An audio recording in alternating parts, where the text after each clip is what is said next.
El arresto en la lluvia. La ciudad tenía ese tono apagado que solo aparece después de horas de lluvia persistente.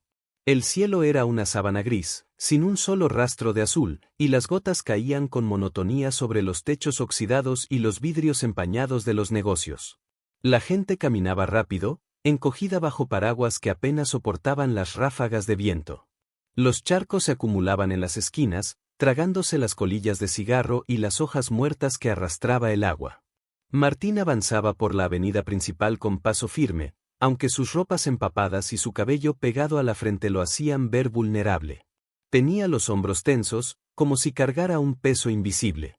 Sus manos permanecían dentro de los bolsillos de su chaqueta, apretando con fuerza una libreta de tapas rotas. Una libreta que no debía perder, que contenía cada dato, cada nombre, cada dirección que había recopilado en semanas de trabajo silencioso. No era periodista, tampoco detective, pero se había visto arrastrado a una verdad que pesaba más que su propia seguridad. Esa libreta y los sobres que llevaba en su mochila eran dinamita pura, pruebas escritas, firmas, transferencias bancarias, todo lo necesario para exponer una red de corrupción que alcanzaba desde empresarios hasta altos funcionarios públicos. Martín sabía que lo seguían desde hacía 3 días. Vehículos que pasaban 2 veces por la misma calle, rostros repetidos entre la multitud, pasos tras él en la madrugada. No era paranoia. Era certeza. Por eso había cambiado de rutas, evitado el metro, caminado bajo la lluvia como un fantasma. Su única misión era llegar con esos documentos a un contacto que esperaba en el otro extremo de la ciudad. Pero el destino, como siempre, juega con sus propios dados. Tú.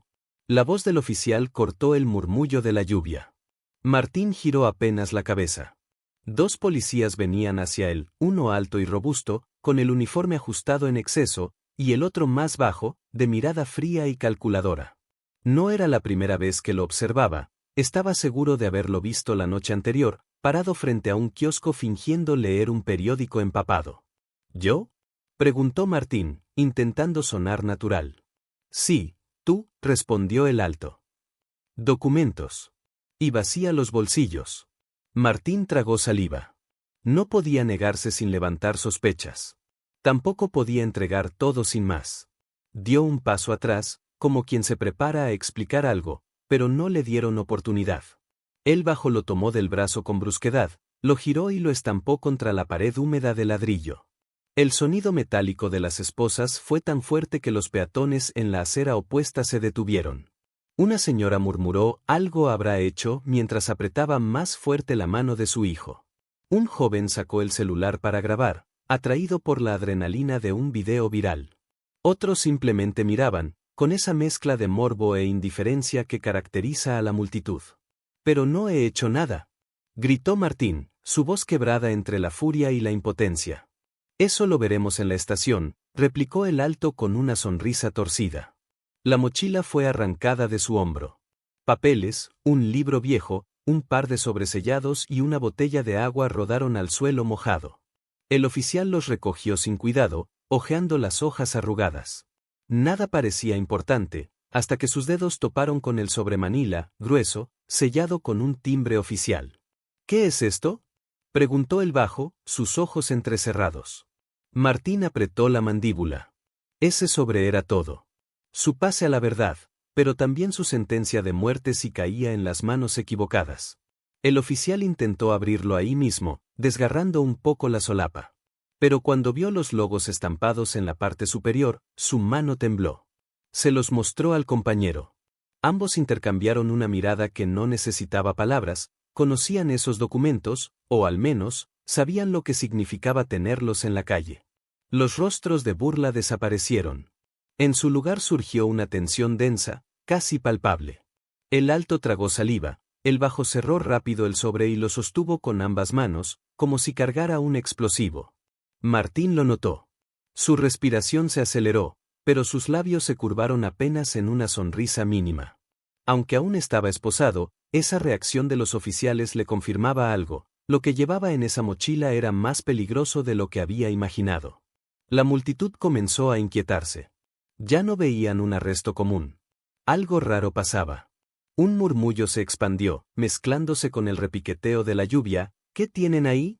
¿Por qué ya no lo empujan? ¿Qué descubrieron? Y en ese instante, Martín entendió que la verdadera batalla acababa de empezar. El sobresellado. La lluvia no cesaba. El asfalto lucía como un espejo oscuro que reflejaba las luces parpadeantes de los patrulleros estacionados a unos metros.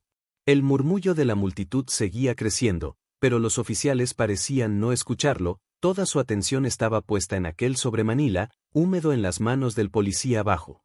Martín, con las muñecas aprisionadas por las esposas, mantenía la espalda contra el muro. Podía sentir cómo la humedad del ladrillo se filtraba a través de su chaqueta. Sin embargo, lo único que le importaba era el rostro desencajado de los dos agentes. Algo en ellos había cambiado, ya no eran simples verdugos cumpliendo una orden, ahora parecían hombres que sostenían en sus manos una carga demasiado pesada. ¿Lo viste?, murmuró el alto, en voz baja, aunque el temblor en su tono lo traicionaba. El bajo asintió, apretando el sobre contra su pecho. Sí. Los sellos son auténticos. Esto no es cualquier cosa. Martín respiró hondo.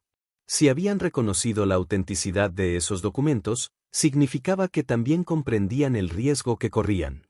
El sobre contenía copias de contratos amañados, pruebas de desvío de fondos públicos, lo más delicado, una lista de nombres. No eran nombres comunes, había empresarios influyentes, jefes policiales, y hasta un par de senadores en ejercicio. Los murmullos de la multitud se intensificaron. Un grupo de jóvenes gritó: «Déjenlo en paz. Si no tiene nada malo». La gente empezaba a sospechar que no era un arresto normal. Y eso incomodaba aún más a los agentes. «Tenemos que sacarlo de aquí ya», dijo el alto, mirando hacia los curiosos. «No», replicó el bajo, tajante. «Primero necesitamos instrucciones. Esto podría costarnos la carrera». Martín aprovechó la tensión para hablar. «Escúchenme. Lo que tienen en las manos es más grande de lo que creen. No soy su enemigo. Si me llevan, no solo me ponen en peligro a mí, también a ustedes». El bajo lo fulminó con la mirada. «Cállate». Pero en el fondo, sus palabras habían calado. El temblor de los dedos que sostenían el sobre lo delataba. De pronto, un ruido seco interrumpió la escena, el chasquido de una radio en la cintura del oficial alto. Una voz metálica salió entre interferencias. «Unidad 14, informen». ¿Confirmaron la detención? El alto titubeó. Tomó el radio, miró al compañero y luego a Martín. «Sí, afirmativo. Tenemos al sujeto. Estamos revisando pertenencias». Hubo unos segundos de silencio al otro lado de la frecuencia, seguidos de una respuesta cargada de... El bajo guardó el sobre en el bolsillo interior de su chaqueta, como quien esconde un tesoro prohibido. Ambos comenzaron a empujarlo hacia la patrulla. La multitud, al verlos actuar con tanta prisa, empezó a protestar con más fuerza. Algunos sacaban sus teléfonos para grabar, otros gritaban exigiendo explicaciones. Martín, arrastrado entre el agua y los empujones, sabía que no podía quedarse callado. «Ese sobre contiene la verdad», gritó con todas sus fuerzas. «Si me llevan, nadie más la sabrá». El clamor se hizo más fuerte.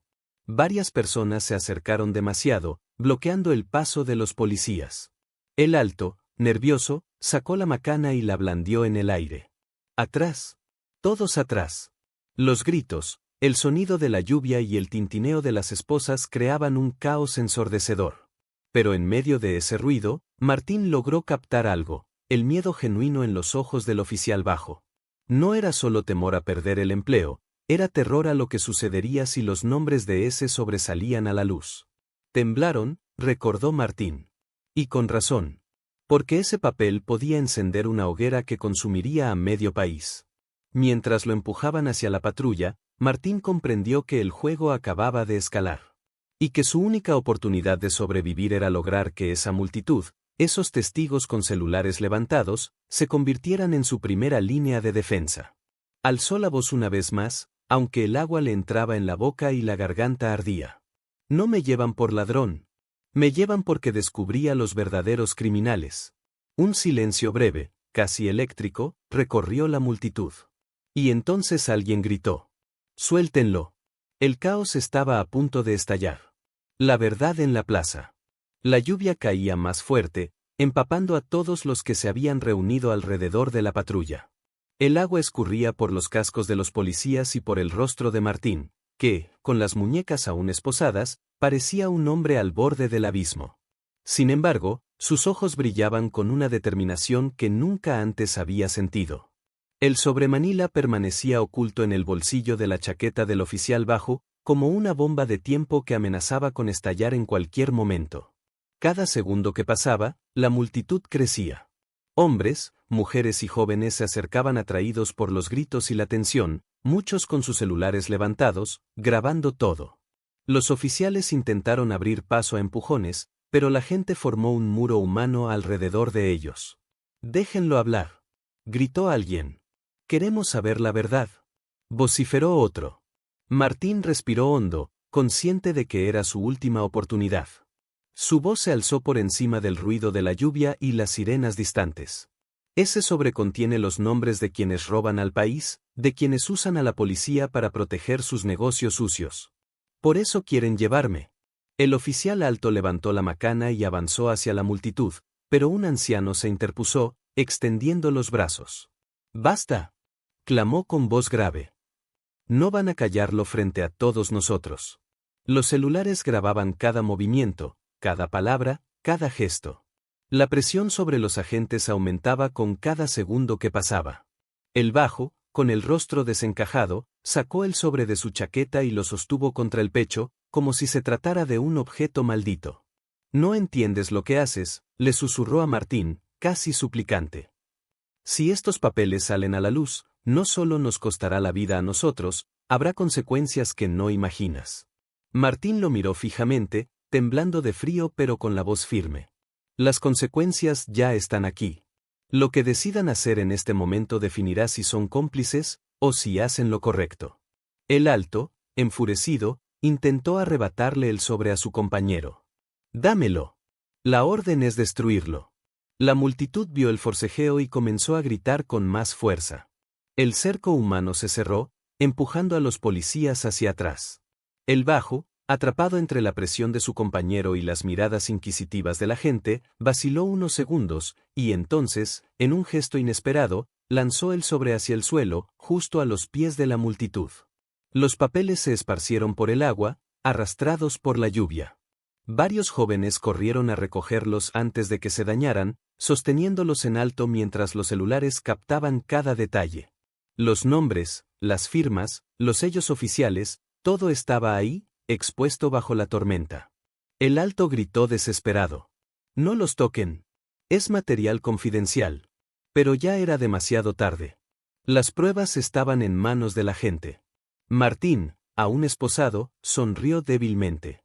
Había logrado lo que parecía imposible, que la verdad saliera a la luz, no en oficinas cerradas, sino en medio de la plaza, frente a decenas de testigos. La multitud comenzó a corear su nombre, rodeando a los agentes. La balanza de poder se había invertido. Los policías, antes dueños de la situación, ahora eran solo dos hombres acorralados por una marea humana sedienta de justicia. Un joven, con el celular aún grabando en vivo, gritó. «El pueblo tiene la prueba. Ya no pueden ocultarlo». Los papeles mojados pasaban de mano en mano, fotografiados, difundidos en segundos por las redes sociales. Lo que había estado guardado en secreto durante meses se volvió público en cuestión de minutos. El oficial bajo, exhausto, dejó caer la mirada al suelo. Sabía que ya no había marcha atrás. El alto, en cambio, seguía forcejeando, gritando amenazas que se perdían en medio de la lluvia y los cánticos.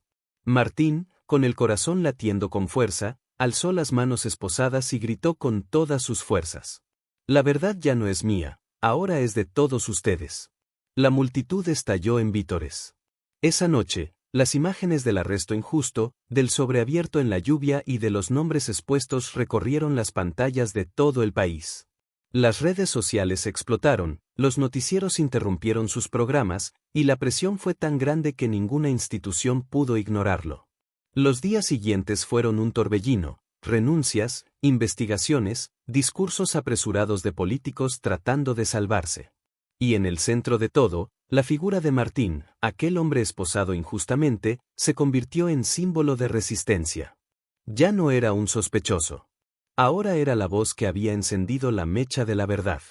Y mientras la ciudad dormía bajo nuevas tormentas, una certeza flotaba en el aire: ningún poder, por grande que fuera, podía detener para siempre a un pueblo cuando la verdad había sido liberada.